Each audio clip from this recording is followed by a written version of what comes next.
तो भाई बच्चों, कैसे आप लोग। इस बार हम देखने वाले ट्रांसपोर्टेशन। इसका हमारे जो लाइफ प्रोसेस का एक बहुत ही इम्पोर्टेंट लाइफ प्रोसेस है ट्रांसपोर्टेशन। तो इस बार हम देखेंगे what is transportation, how it is perform, what is transportation, how it is perform. तो ये सारी चीज़ें हम इस सेशन में देखने वाले। तो चलो देख लेंगे क्या।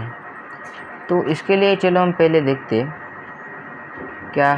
तो पहले हम देख लेंगे स्ट्रक्चर ऑफ हार्ट। आपको पता है हार्ट एक पंपिंग ऑर्गन है, यानी कि जो हमारे बॉडी का पंप है वो हार्ट ही है। सारी जो ब्लड एक ऐसा ट्रांसपोर्टेशन ऑर्गन है जिसमें सारी चीज़ें ट्रांसपोर्ट होते, और जो हार्ट है उसे ट्रांसपोर्ट करने के मोटर की तरह एक काम करता है हार्ट। तो हार्ट का हम पहले फंक्शन देख लेंगे, इसके बाद हम जो सर्कुलेशन की प्रोसेस है या जो ट्रांसपोर्टेशन की प्रोसेस है वो देख लेंगे। तो चलो पहले हम हार्ट का ट्रांसपोर्टेशन देख लेंगे। तो आपको पहले बता दो, ह्यूमन हार्ट है 4 चैम्बर्स। तो ह्यूमन हार्ट को क्या 4 चैम्बर्स यानी 4 अलग अलग पार्ट होते। वैसे ही आपको पता है एम्फीबियन में 3-2 ऐसे डिवीजन किए गए हैं, आपको पता है। तो हम देखते हैं पहले हमारे ह्यूमन हार्ट के 4 पार्ट। अब देख सकते हैं ये यहाँ पे एक पार्ट है, यहाँ पे दूसरा, ये तीसरा और ये चौथा पार्ट है। तो इसमें आप देख सकते हैं जो पहला पार्ट है यानी कि जो ऊपर के पार्ट है उन्हें ऊपर के पार्ट को कहा जाता है, ऊपर के पार्ट को कहा जाता है एट्रियम, इन्हें एट्रियम कहा जाता है। और जो नीचे के पार्ट है उन्हें कहा जाता है वेंट्रिकल। तो याद रखिए कि ऊपर के एट्रियम, नीचे के वेंट्रिकल। तो समझ में आए तो चलो आगे देख लेंगे इनके फंक्शंस। तो जो हमारे जो हार्ट है उसकी स्टडी करने के हमारे जो राइट एट्रियम होता है तो हमें ऐसे कंसिडर करते हैं। तो इसके लिए आप देख सकते हैं ये हमारा राइट एट्रियम, ये लेफ्ट एट्रिकल, ये राइट वेंट्रिकल, ये लेफ्ट वेंट्रिकल। तो left ventricle, left atrium, right atrium and left ventricle, sorry right ventricle. तो ऐसे ये 4 हमारे पार्ट्स है, ये आपको समझ में आ गए। तो अगर ये आपको समझ में आ गए तो चलो हम आगे बढ़ते। तो आगे हम देख लेंगे इसके बारे में। तो चलो देख लेते।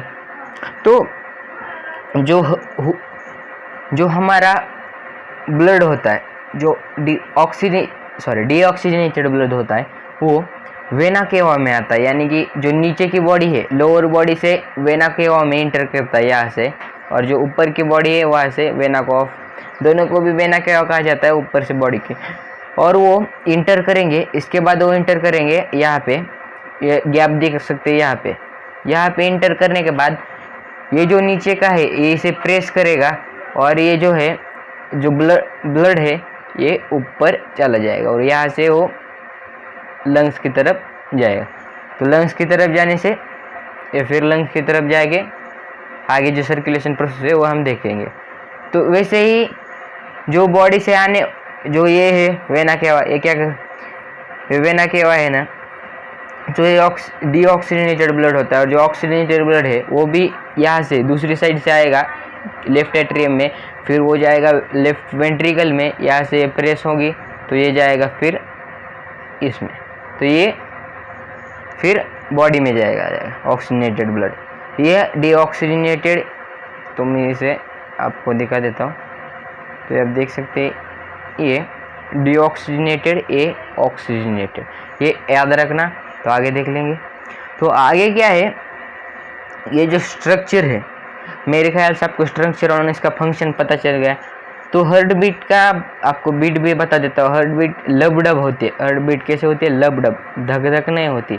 हर किसी को लगता है कि हार्ट बीट धक धक होती है, पर वो लब-डब होती है हार्ट बीट की साउंड। तो मैं आपको फिर से एक बार बताता हूँ। देख सकते हैं वेना केवा में आएगा, फिर वहाँ से यहाँ ऊपर से भी आ सकता है और यहाँ आएगा, फिर यहाँ से जब प्रेस होगा, यानी कि जब हार्ट यहाँ से प्रेस होगा तो यहाँ से ब्लड बाहर चला जाएगा, यहाँ पे। तो ये समझ में आया। तो आगे देखते हैं। इसके बाद यहाँ जब ब्लड बॉडी में जाने के लिए ऑक्सीजनेटेड हो गए, इसका मतलब जो लंग्स में ऑक्सीजनेशन का प्रोसेस होगी तो वहाँ से जब आएगा तो यह आप देख सकते हैं कैसे आएगा। तो यहाँ में ब्लड हमें आएगा, सॉरी, तो यहाँ पे आप देख सकते हैं ब्लड, तो यहाँ से आएगा फिर नीचे, वैसे ही नीचे यहाँ। तो नीचे जाने के बाद जब ये प्रेस होगा जब ये प्रेस होगा तो ये फिर से ऊपर चला जाएगा। तो आपको मेरे ख्याल से समझ में आए तो ब्लड कहाँ से कहा जाता है। तो आगे बढ़ते, तो आगे देख लेंगे। तो आगे हम देखने वाले जो डबल सर्कुलेशन, तो ह्यूमन में डबल सर्कुलेशन होती क्यों है, इसका मेन रीज़न देखेंगे। तो आप देख सकते हैं डबल सर्कुलेशन का रीज़न, यहाँ पे एक सर्कुलेशन होती है और यहाँ पे हार्ट और ह्यूमन के बीच में और हार्ट और लंग्स के बीच में, इसलिए डबल सर्कुलेशन कहा जाता है ह्यूमन की सर्कुलेशन को। तो आगे देख लेंगे। तो डबल सर्कुलेशन, ह्यूमन सर्कुलेशन। इसके बाद हम देखेंगे यहाँ पर अभी आप देख सकते हैं बॉडी से ब्लड आएगा तो डीऑक्सीजनेटेड होगा, यहाँ से आएगा। तो मैं आपको ठीक तरह से दिखा दूँगा। तो कह सकते हैं यहाँ से ब्लड आएगा, यहाँ से भी आएगा, ये ऊपर लंग्स की तरफ, फिर लंग्स से ऑक्सीजनेटेड और डीऑक्सीजनेटेड चेंज हो गए, यहाँ से आएगा, फिर यहाँ से ऊपर, यहाँ आप देख सकते हैं ये स्ट्रक्चर। आप ये इसका स्क्रीनशॉट भी ले सकते हैं अगर आपको ये समझ में आता है तो मैं फिर से आपके लिए एक बार बना देता हूँ, आपको ठीक से याद रहे। इसका स्क्रीनशॉट ले लीजिएगा, आपको समझ में आ जाएगा ठीक से। उसके बाद जो है तो यहाँ से आएगा ऐसे ऐसे, फिर ऐसे, और फिर हार्ट में आने के बाद यहाँ से चला जाएगा। तो मेरे ख्याल से आपको ये क्लियर है। तो इसका स्क्रीनशॉट आप ले सकते हैं। तो आगे बढ़ते हैं। तो ये जो डबल सर्कुलेशन होता है उसमें ये जो है आप देख सकते हैं यहाँ पे जो थिन पाइप्स है, थिन, ये जो थिन है, थिन यहाँ पे एक्सचेंज होता है। तो इसे कैपिलरीज कहा जाता है। क्या कहा जाता है इसे? This is known as capillaries. और जो वेन्स होते यानी कि, तो आप ये से भी याद रखते हैं वेन्स को, मैं आप तो बताता हूँ याद रखने का तरीका। तो वेन्स की स्पेलिंग है VEIENS। तो वेन्स की स्पेलिंग क्या है? VEIENS।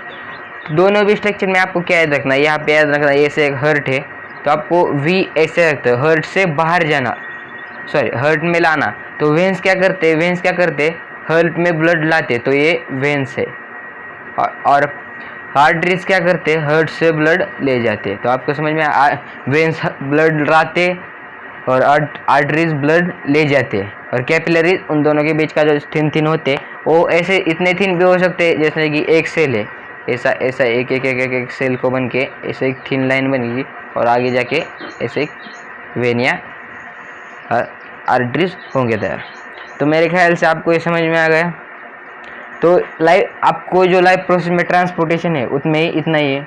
तो thank you for watching the video, see you again, bye bye, मिलते हैं अगले वीडियो में।